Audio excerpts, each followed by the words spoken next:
आयत करीमा के तहत अल्लाह के रसूल जो हमारे लिए आइडियल है, जो हमारे लिए रहबर हैं, हमारे मुक्तदा हैं, उनकी जिंदगी, उनकी सीरत हमारे और आपके लिए काफी है।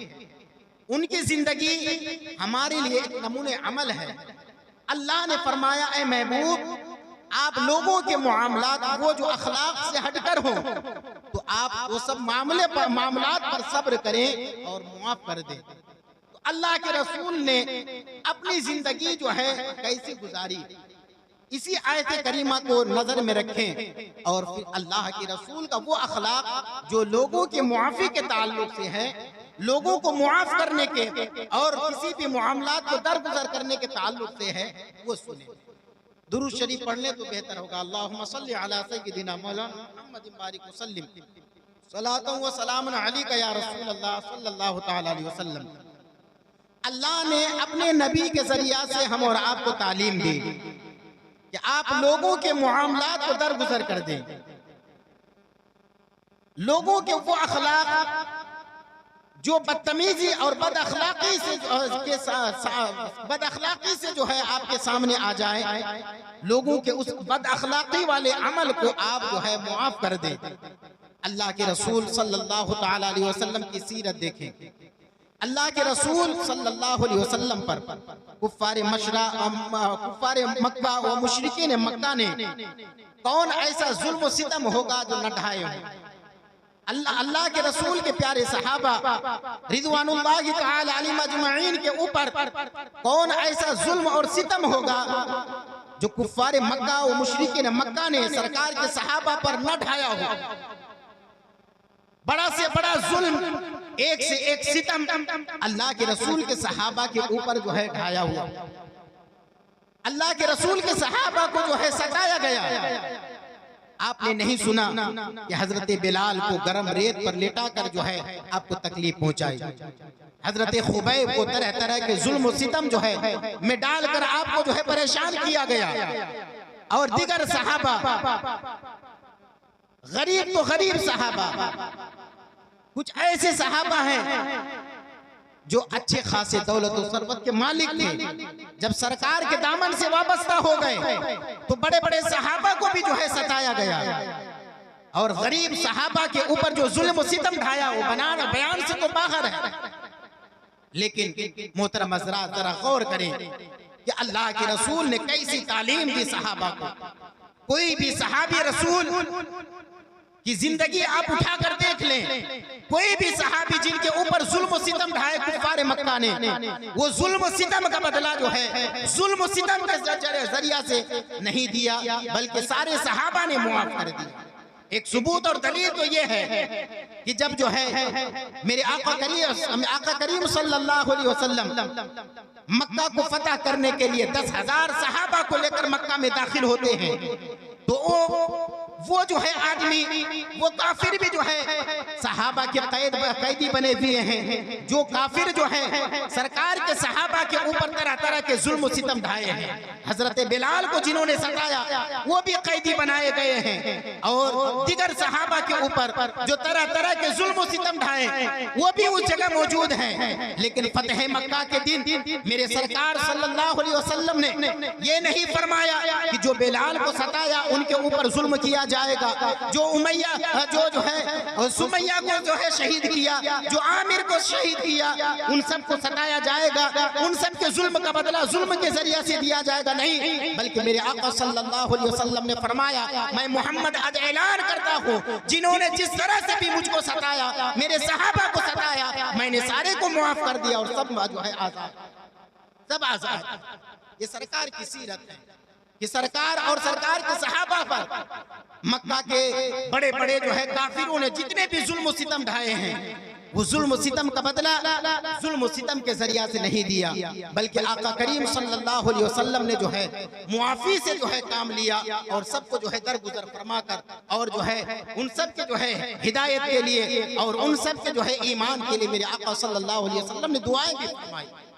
कौन नहीं जानता कि सरकार जब जो है ताइफ के जो है वह ताइफ में जो है सरकार दीन की तबलीग के लिए तशरीफ ले गए। वहां के बड़े बड़े रूह साहब के ऊपर जो है दीन की तबलीग आपने पेश की, दीन की दावत आपने पेश की, तो बजाय कबूल करने के दीन की दावत को वहां के बड़े बड़े सरदार और बड़े बड़े काफिर जो है शरीर लुंड शरीर लड़कों को जो है हुक्म दे दिया, इजाजत दे दिया कि मोहम्मद मक्का से आकर ताइफ में जो है ये दीन अपने जो है दीन की दावत दे रहा है और एक खुदा की दावत दे रहा है, इनके ऊपर जुल्म सितम ढाओ। अल्लाह अकबर।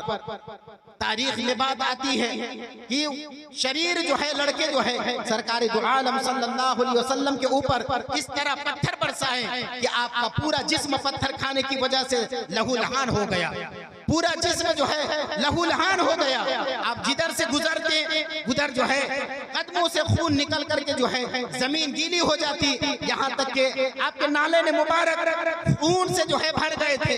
लेकिन अल्लाह अकबर, हजरत जिब्रील अमीन सरकार की बारगाह में आते हैं, आने के बाद अर्ज करते या रसूल अल्लाह, ताइफ वालों ने आपके साथ जैसा मामला किया है अल्लाह रब्बुल इज्जत देख रहा है, अल्लाह रब्बुल इज्जत जान रहा है, लेकिन या रसूल अल्लाह आप इजाजत दें तो ताइफ के इर्द गिर्द जो पहाड़ हैं, इन पहाड़ों पर जो फरिश्ते मुकर्रर हैं, वो फरिश्ते जो है पहाड़ों को उठाकर ताइफ वालों के ऊपर रख दे और सबको तबाह बर्बाद कर दे। मेरे करीम आका सल्लल्लाहु अलैहि वसल्लम की अफ़्व दरगुज़र और मुआफ़ी का और अखलाक हसना का आप जो है मुज़ाहरा देखें। मेरे करीम आका सल्लल्लाहु अलैहि वसल्लम ने हज़रत जिब्रील अमीन से इरशाद फरमाते हैं, ऐ जिब्रील अमीन, मैं जो है लोगों के जुल्म का बदला जुल्म से देने के लिए नहीं आया हूँ, बल्कि लोगों के जो है जुल्म और सितम को जो है मैं अच्छे अखलाक से उनका बदला देने के लिए आया हूँ। मैंने सबको मुआफ कर दिया और मैं उम्मीद करता हूँ कि ये लोग नहीं जानते हैं, नहीं जानते मैं कौन हूँ, लेकिन मुझे उम्मीद है कि इनकी औलादों में से कोई ऐसा भी होगा जो मुझे जानेगा, मुझे पहचानेगा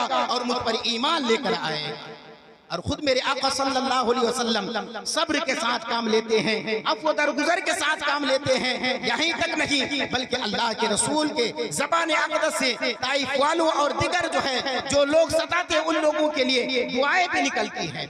मेरे करीम आका फरमाते हैं, अल्लाहुम्मा इहदी कौमी, ऐ परवरदिगार मेरी कौम नहीं जानती है कि मैं कौन हूँ, ऐ परवरदिगार मेरी कौम को तू हिदायत नसीब। सुभान अल्लाह, सुभान अल्लाह, बहुत खूब। अल्लाह रब्बुल इज्जत फरमाता है, खुदिल अफ़्वा, आप जो है मुआफ़ी को अपनाएं, दरगुज़र को अपनाएं।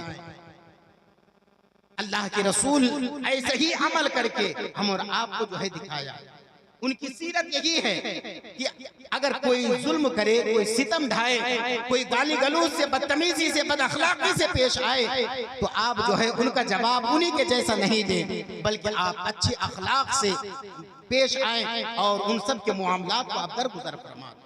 दुरूद शरीफ पढ़े, अल्लाहुम्मा सल्लि अला मौलाना मुहम्मद मालिक वसल्लम सलातो व सलामुन अलैका या रसूल अल्लाह सल्लल्लाहु तआला अलैहि वसल्लम।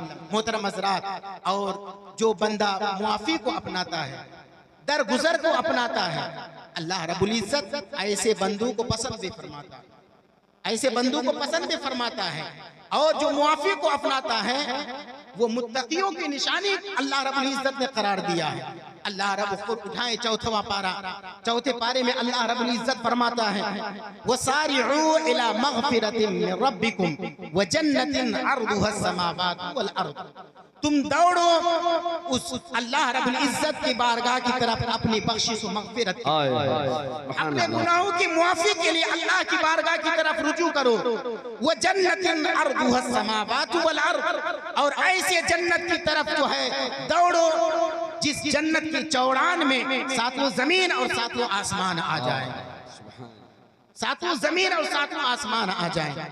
मोहतरम हज़रात, अब जरा गौर करें कि जमीन इतनी बड़ी, आसमान इतना बड़ा, और फिर जो है जमीन और आसमान के बीच में इतना खला, इतना फासला है। मेरे करीम आका सल्लल्लाहु अलैहि वसल्लम फरमाते हैं कि जमीन से आसमान तक इतना फासला है कि अगर कोई तेज रफ्तार घोड़े से आसमान तक पहुंचना चाहे तो 500 साल तक वो पहुंच, इतनी दूरी है, इतनी मसाफत है, इतना फासला है। और जमीन से आसमान तक जितना फासला है, हदीस पाक की रोशनी में है कि इतना मोटा आसमान, मतलब पहला आसमान जमीन से आसमान तक इतना जो इतनी दूरी, तो इतना ही मोटा आसमान जो है पहला है, और फिर पहला आसमान जहां खत्म होता है वहां से दूसरे आसमान तक इतना। आप जरा अंदाजा लगाएं कि जन्नत कितनी बड़ी है कि सातों जमीन और सातों आसमान उसके चौड़ान में आ जाए।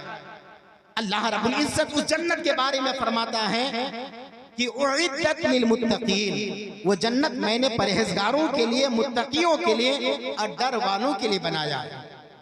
अल्लाह रब्बुल इज्जत किसी आयत करीमा के नीचे जन्नत जिन मुत्तकियों के लिए बनाया है उन मुत्तकियों की सिफत बयान कर रहा है कि अल्लज़ीना युनफिकूना फिस्सर्राई वज़र्राई, जो जन्नत मैंने मुत्तकियों के लिए बनाया है वो मुत्तकियों की सिफतों में से कुछ सिफतें ये हैं कि वह तंग दस्ती और खुशहाली में मेरी राह में खर्च करेंगे। अल्लज़ीना युनफिकूना फिस्सर्राई वज़र्राई वल काज़िमीनल गैज़ा, और वो लोग गुस्से को पीने वाले होंगे। मतलब क्या, जो मुत्तकी होंगे जिनके लिए अल्लाह रब्बुल इज्जत ने जन्नत बनाया है, उन जन्नतियों की सिफत ये है कि वो गुस्सा को पीने वाले होंगे। हम और आप जरा अंदाजा लगाएं कि हमारे साथ अगर कोई जो है हमारे मिजाज के खिलाफ बात कर लेता है तो हम आपे से बाहर हो जाते हैं। हमारे बस में होता है तो हम भरपूर उसका जवाब गलत तरीके से देते हैं, लेकिन अल्लाह व रसूल की तालीम ये नहीं। अल्लाह व रसूल की तालीम ये है कि अगर तुम्हारे साथ कोई जुल्म सितम करे, बदतमीजी से बात करे, बद अखलाकी से बात करे, गाली गलूज करे, तो आप उसे मुआफ कर दें। अगर बदला उन्हें अच्छी सूरत में जवाब देने की ताकत है, उस सूरत में भी जो है तुम अपने गुस्से को पी जाओ, अपने गुस्से को काबू में रखो। ये मुत्तकियों की सिफत है। वल काज़िमीनल गैज़, जो गुस्सा को पी जाते हैं वो मुत्तकियों की सिफत है, और मुत्तकियों के लिए जो है अल्लाह रब्बुल इज्जत ने जन्नत बनाई। और आगे इरशाद फरमाता है वल आफीना अनिन नास, और लोगों के मामलात को जो दरगुजर करता है ये मुत्तकियों की सिफत। अल्लाह आगे इरशाद फरमाता है वल्लाहु युहिब्बुल मुहसिनीन, और अल्लाह ऐसे ही एहसान करने वाले, नेकी करने वालों को पसंद फरमाता है। मतलब आयत करीमा का ये कि अगर हम और आप जन्नत जो है जन्नत के ख्वाहिशमंद है, जन्नत के तलबगार हैं, हम और आप चाहते हैं कि आखिरत में हमारा ठिकाना जन्नत हो, तो हम और आपको मुत्तकियों की सिफत अपनानी होगी। अपने अंदर जो मुत्तकियों की सिफत है कि तंग दस्ती में, खुशहाली में अगर हमारा जो है हाथ खाली हो तब भी अल्लाह की राह में खर्च करें, गुरबा मसाकीन की मदद करें, यतीमों की मदद करें, बेवाओं की मदद करें, मुफलिसों अफलास की मदद करें, गरीब और मिस्कीन की मदद करें, और जो है जो मुस्तहिक हैं उनकी मदद करें। अल्लाह रब्बुल इज्जत की तालीम है, उसकी सुन्नत है, मेरे महबूब की सुन्नत है, उनकी जिंदगी का ये अमल है कि मेरे महबूब सल्लल्लाहु अलैहि वसल्लम हर हाल में अल्लाह की राह में खर्च करते। क्यों? इसलिए कि अल्लाह रब्बुल इज्जत ने फरमाया कि जो तंग दस्ती में और खुशहाली में जो खर्च करता है उन्हीं लोगों के लिए मैंने जन्नत बनाया।